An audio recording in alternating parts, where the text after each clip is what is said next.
Hi friends, ಶಾಂತ star ಚಾನಲ್ಗೆ ಸ್ವಾಗತ. ಇವತ್ತು ನಾನು ಒಂದು ಪುಟ್ಟ ಕಥೆಯನ್ನು ಶೇರ್ ಮಾಡ್ತಾ ಇದ್ದೀನಿ. ಜನರಲ್ ನಾಲೆಡ್ಜ್ ಕತೆ ಮಕ್ಕಳಿಗೋಸ್ಕರ. ನೋಡಿ, ಒಬ್ಬರ ಮನೆಯಲ್ಲಿ ಹಬ್ಬ ಮಾಡ್ತಾ ಇರ್ತಾರೆ. ಆ ಹಬ್ಬಕ್ಕೆ ಕೋಸಂಬರಿಗೋಸ್ಕರ ಒಂದು ನಿಂಬೆಹಣ್ಣು ಬೇಕಾಗುತ್ತೆ. ಆ ತಾಯಿ ಮನೆಯಲ್ಲಿ ಅಡುಗೆ ಮಾಡ್ತಾ ನಿಂಬೆಹಣ್ಣು ಅಂಗಡಿಯಲ್ಲಿ ತೆಗೆದುಕೊಂಬನ್ನಿ ಅಂತ ಕಳಿಸ್ತಾರೆ. ಆದರೆ ಯಾವುದೇ ಅಂಗಡಿನಲ್ಲೂ ನಿಂಬೆಹಣ್ಣು ಸಿಗೋದಿಲ್ಲ. ಆಗ ಒಂದು ಹುಡುಗ ಅಂದ್ಕೊಳ್ತಾನೆ, ನಿಂಬೆಹಣ್ಣೇ ಸಿಗಲಿಲ್ಲ. ಆ ನದಿಯ ಆಚೆ ಒಂದು ನಿಂಬೆಹಣ್ಣು ಗಿಡ ಇತ್ತು.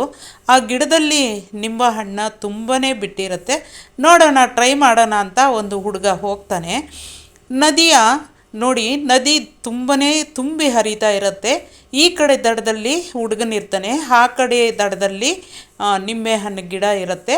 ಆ ಗಿಡದಲ್ಲಿ ಒಂದು ಮರದಲ್ಲಿ ಕೋತಿ ಒಂದು ಮಗುವನ್ನು ಎತ್ಕೊಂಡು ಕೂತಿರುತ್ತೆ. ಆ ಮಗುವನ್ನು ಎತ್ಕೊಂಡು ಕೂತಿದ್ದಾಗ ಈ ಹುಡುಗ ನೋಡ್ತಾನೆ, ಕೋತಿ ಕೂತಿದೆ, ಏನಾದರೂ ಒಂದು ಉಪಾಯ ಮಾಡಿ ನಾನು ನಿಂಬೆಹಣ್ಣನ್ನು ತೆಗೆದುಕೋಬೇಕಲ್ಲ ಅಂತ ಹೇಳಿ ಆ ಹುಡುಗನು ಏನು ಮಾಡ್ತಾನೆ ಅಂತಂದರೆ, ಒಂದು ಸಣ್ಣದಾದಂತಹ ಕಲ್ಲನ್ನು ತೆಗೆದುಕೊಳ್ತಾನೆ. ಕಲ್ಲನ್ನು ತೆಗೆದುಕೊಂಡು ಆ ಕೋತಿಗೆ ಹಾಕ್ದಿರ ಒಂದು ಸೈಡ್ಗೆ ಮರಕ್ಕೆ ಎಸಿತಾನೆ. ಆ ಮರಕ್ಕೆ ಎಸೆದಾಗ ಕೋತಿ ನೋಡಿ ಗುರ್ರು ಅಂತ ಅನ್ನುತ್ತೆ, ಅವನ ಕಡೆ ನೋಡಿದಾಗ ಅವನು ನನಗೆ ನಿಂಬೆಹಣ್ಣು ಬೇಕು, ಒಂದು ಹಾಕು ಅಂತಂದಾಗ ಆ ಕೋತಿ ಅವನ ಕಡೆ ಗುರಾಯಿಸ್ಕೊಂಡು ನೋಡಿದಾಗ ಅವನು ಮತ್ತೊಂದು ಕಲ್ಲನ್ನು ಎಸಿತಾನೆ ಸೈಡ್ಗೆ.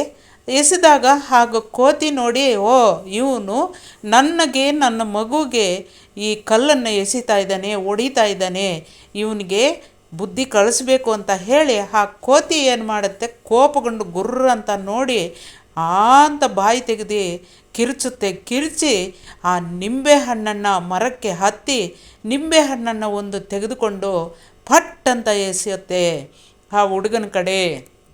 ಆ ಹುಡುಗನಿಗೆ ಬೀಳಲಿ ಅಂತ ಎಸೆಯುತ್ತೆ.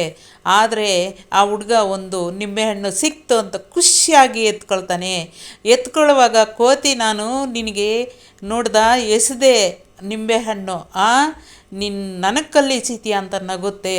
ಆದರೆ ಮತ್ತೆ ಇವನು ಏನು ಮಾಡ್ತಾನೆ ಅಂತಂದರೆ, ಇನ್ನೂ ಒಂದು ನಿಂಬೆಹಣ್ಣು ಹಾಕಲಿ ಅಂತ ಹೇಳಿ ಇನ್ನೂ ಒಂದು ಪುಟ್ಟ ಕಲ್ಲನ್ನು ತೆಗೆದುಕೊಂಡು ಸೈಡಿಗೆ ಎಸಿತಾನೆ ಆ ಮರದ ಕಡೆ. ಆಗ ಮತ್ತೆ ಒಂದು ನಿಂಬೆಹಣ್ಣು ಎಸೆಯುತ್ತೆ ತೆಗೆದುಕೊಂಡು ಕೋತಿ. ಗುರ್ರಂತ ನೋಡಿ ಇನ್ನೊಂದು ನಿಂಬೆಹಣ್ಣು ತೆಗೆದುಕೊಂಡು ಆ ಹುಡುಗನ ಕಡೆ ಎಸೆದಾಗ ಆ ಹುಡುಗನಿಗೆ ಸಂತೋಷ ಆಗತ್ತೆ. ನೋಡಿದೆಯಾ, ನಾನು ಎಷ್ಟು ಕಲ್ಲುಗಳು ಹಾಕಿದರೆ ಅಷ್ಟು ನಿಂಬೆಹಣ್ಣು ಈ ಕೋತಿ ನನ್ನ ಕಡೆ ಎಸೆಯುತ್ತೆ ಅಂತ ಹೇಳಿ ಅವನಿಗೆ ಬೇಕಾದಷ್ಟು ಕಲ್ಲುಗಳನ್ನು ಎಸೆದು ಬೇಕಾದಷ್ಟು ನಿಂಬೆಹಣ್ಣುಗಳನ್ನು ತೆಗೆದುಕೊಂಡು ಅವನು ಮನೆಗೆ ಹೋಗ್ತಾನೆ. ಕೋತಿಗೆ ಖುಷಿಯೋ ಖುಷಿ, ಯಾಕಂತಂದರೆ ನಾನು ನಿಂಬೆಹಣ್ಣನ್ನು ಹೊಡೆದಿದ್ದೀನಿ ಆ ಹುಡುಗನಿಗೆ ಅಂತ ಹೇಳಿ ಖುಷಿಯೋ ಖುಷಿ. ಆದರೆ ಈ ಹುಡುಗ ನಿಂಬೆಹಣ್ಣುಗಳನ್ನು ಎಷ್ಟು ಬೇಕೋ ಅಷ್ಟು ಎತ್ಕೊಂಡು ಮನೆಗೆ ಹೋದಾಗ ಅವರ ಅಮ್ಮ ಕೇಳ್ತಾರೆ, ನಿನಗೆ ಎಲ್ಲಿಂದ ಬಂತು ಈ ನಿಂಬೆಹಣ್ಣು ಅಂತ ಕೇಳ್ತಾಳೆ. ಆಗ ಹೇಳ್ತಾನೆ, ಅಲ್ಲಿ ನಡೆದಂತಹ ಘಟನೆ, ಅಮ್ಮ ನಾನು ಈ ರೀತಿ ಹೋದೆ, ನಿಂಬೆಹಣ್ಣು ಗಿಡದಲ್ಲಿ ಕೋತಿ ಕುಳಿತಿತ್ತು, ಕೋತಿಗೆ ನಾನು ಕಲ್ಲು ಎಸೀಲಿಲ್ಲ, ಕೋತಿ ಕಡೆ ಒಂದು ಸ್ವಲ್ಪ ಸಣ್ಣದಾದಂತಹ ಪುಟ್ಟ ಕಲ್ಲನ್ನು ಎಸೆದೆ, ಅದು ನನಗೆ ಎಸೀತಾ ಇದ್ದಾನೆ ಅಂತ ಹೇಳಿ ನಿಂಬೆಹಣ್ಣನ್ನು ಕಿತ್ಕೊಂಡು ಪಟ್ಟಂತ ನನ್ನ ಕಡೆ ಎಸೀತು. ಆಗ ನಾನು ಎಸೀತಾ ಇದೆ ಅಂತ ಹೇಳಿ ನಾನು ಬೇಕಾದಷ್ಟು ಕಲ್ಲುಗಳನ್ನು ಎಸೆದು ಬೇಕಾದಷ್ಟು ನಿಂಬೆಹಣ್ಣುಗಳನ್ನು ನಾನು ಆ ಕೋತಿಯ ಕಡೆಯಿಂದ ತೆಗೆದುಕೊಂಡು ಬರ್ತಾ ಇದ್ದೀನಿ ಅಂತ ಹೇಳ್ತಾನೆ. ಆಗ ಅವರ ತಂದೆ ತಾಯಿಗೆ ಎಷ್ಟು ನಾಲೆಡ್ಜ್ ಇದೆ ನಮ್ಮ ಮಗನಿಗೆ, ನೋಡಿದೆಯಾ ಎಷ್ಟು ನಾಲೆಡ್ಜ್ ಇದೆ ನಮ್ಮ ಮಗನಿಗೆ, ನೋಡಿದೆಯಾ ಎಷ್ಟು ಚೆನ್ನಾಗಿ ಈ ನಿಂಬೆಹಣ್ಣನ್ನು ತೆಗೆದುಕೊಂಡು ಬಂದಿದ್ದಾನೆ ಅಂತ ಹೇಳಿ ತುಂಬಾ ಸಂತೋಷ ಪಡ್ತಾರೆ ಅವರ ತಂದೆ ತಾಯಿ. ಈ ರೀತಿ ಸಣ್ಣ ಮಕ್ಕಳಿಗೆ ಒಂದು ನಾಲೆಡ್ಜ್ ಅನ್ನೋದು ಅತಿ ಮುಖ್ಯ ಆಗಿರುತ್ತೆ. ಎಲ್ಲರಿಗೂ ಅಷ್ಟೇ ಓದು ಬರಹದ ಜೊತೆಗೆ ಜನರಲ್ ನಾಲೆಡ್ಜ್ ಕೂಡ ಮುಖ್ಯ.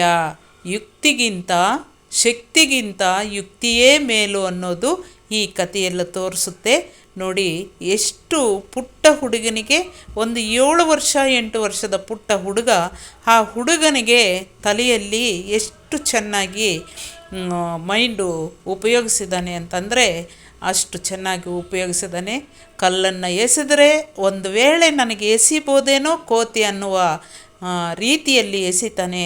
ಅದೇ ರೀತಿಯಲ್ಲಿ ಆ ಕೋತಿಯು ಕೂಡ ನನಗೆ ಎಸಿತಾ ಇದ್ದಾನೆ ಅಂತ ಹೇಳಿ ಅದು ನಿಂಬೆಹಣ್ಣನ್ನು ಎಸೀತು. ಆ ಖುಷಿಯಿಂದ ತೆಗೆದುಕೊಂಡು ಬಂದು ಅವನು ಎಷ್ಟೋ ಸಂತೋಷ ಪಡ್ತಾನೆ. ನೋಡಿದೀಯಾ ನನ್ನ ಎಷ್ಟು ಬುದ್ಧಿವಂತಿಕೆ ಇದೆ ನನ್ನಲ್ಲಿ ಅಂತ ಆ ಹುಡುಗನಿಗೆ ಕೂಡ ತುಂಬಾ ಸಂತೋಷ ಆಗುತ್ತೆ. ಅದೇ ರೀತಿ ಎಲ್ಲ ಮಕ್ಕಳು ಕೂಡ ಒಂದು ಬುದ್ಧಿವಂತಿಕೆಯನ್ನು ಉಪಯೋಗಿಸ್ಕೋಬೇಕು. ಪ್ರತಿಯೊಂದು ವಿಷಯದಲ್ಲೂ ಬುದ್ಧಿವಂತಿಕೆ ಅನ್ನೋದೇ ಮುಖ್ಯ. ಓದು ಬರಹದಲ್ಲಿ ಜೊತೆಗೆ ಬುದ್ಧಿವಂತಿಕೆ ಕೂಡ ಇರಬೇಕು. ನಾವು ಓದಿನ ಬಗ್ಗೆ ಒಂದೇ ಅಲ್ಲ, ಬುದ್ಧಿವಂತಿಕೆಯ ಬಗ್ಗೆ ಕೂಡ ನಾವು ಯೋಚನೆ ಮಾಡಬೇಕಾಗತ್ತೆ. ದೊಡ್ಡವರು ಹೇಳ್ತಾರೆ, ನೀನು ಏನು ಓದಿರೋದು ಪುಸ್ತಕದ ಬದನೆಕಾಯಿ ಅಂತ ಹೇಳ್ತಾರೆ. ಅದನ್ನೇ ಹೇಳೋದು. ಬರೀ ಓದು ಒಂದೇ ಮುಖ್ಯ ಅಲ್ಲ, ಬುಕ್ನಲ್ಲಿ ಇರುವುದೊಂದೇ ಮುಖ್ಯ ಅಲ್ಲ, ಅದರ ಜೊತೆಗೆ ಜಾಣತನ ಅನ್ನೋದು ಕೂಡ ಮುಖ್ಯ ಆಗಿರುತ್ತೆ.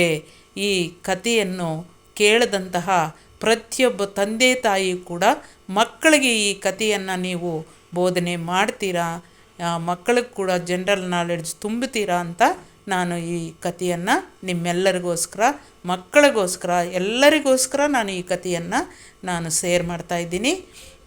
Thank you very much.